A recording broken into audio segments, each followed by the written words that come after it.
This is Bennu, one of Earth's closest planetary neighbors. An asteroid roughly the height of a skyscraper.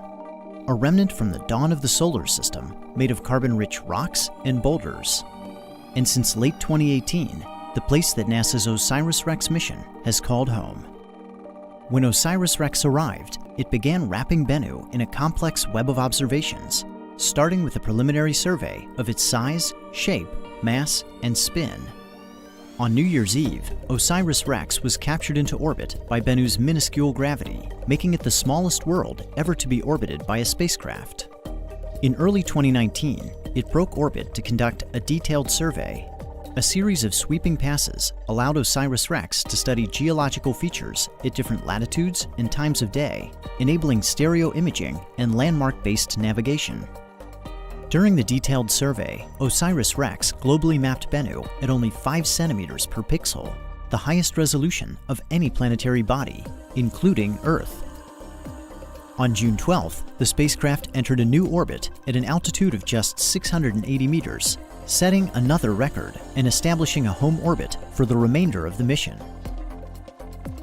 In September, it began reconnaissance on 4 candidate sample collection sites, potential locations on Bennu to touch down and collect a sample later in the mission. OSIRIS-REx concluded its first year at Bennu back in orbit, circling the asteroid's terminator, or boundary between day and night. Here, outside forces acting on the spacecraft are balanced, allowing it to orbit within the same plane over time. Reconnaissance resumed in early 2020 with close flyovers of the primary sample collection site Nightingale and the backup site Osprey. In mid-April, OSIRIS-REx performed the first of 2 rehearsals prior to sample collection.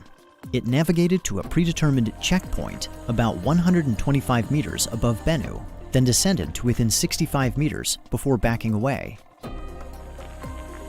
After the checkpoint rehearsal, OSIRIS-REx flew one final reconnaissance sortie over Site Osprey.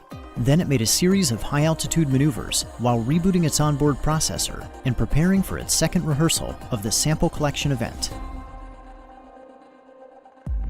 On August 11th, OSIRIS-REx departed its home orbit and made a 4-hour traverse to Bennu's northern hemisphere, retracing its earlier path.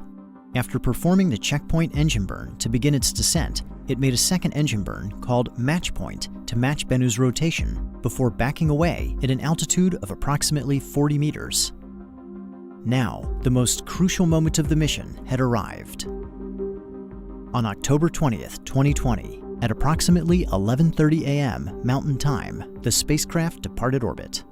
A few hours before, mission controllers on Earth had sent the commands for the Touch-and-Go Sample Collection Maneuver, or TAG. As they watched with anticipation, OSIRIS-REx steered itself to sample site Nightingale, maneuvering toward the small crater at the walking pace of a spider. At 4:11 p.m., the mission received confirmation. OSIRIS-REx had touched down and collected its sample. Following TAG, the spacecraft drifted to a safe distance away from Bennu. By the end of October, mission controllers determined that it had exceeded its goal of collecting 60 grams of asteroid material. They directed it to stow the sample in preparation for return to Earth. Before departing Bennu, OSIRIS-REx was given one final task. On April 7th, it flew over Site Nightingale to observe how the sample collection event had changed the surface. And with that, OSIRIS-REx had recorded its mark on Bennu and spun the last strand of its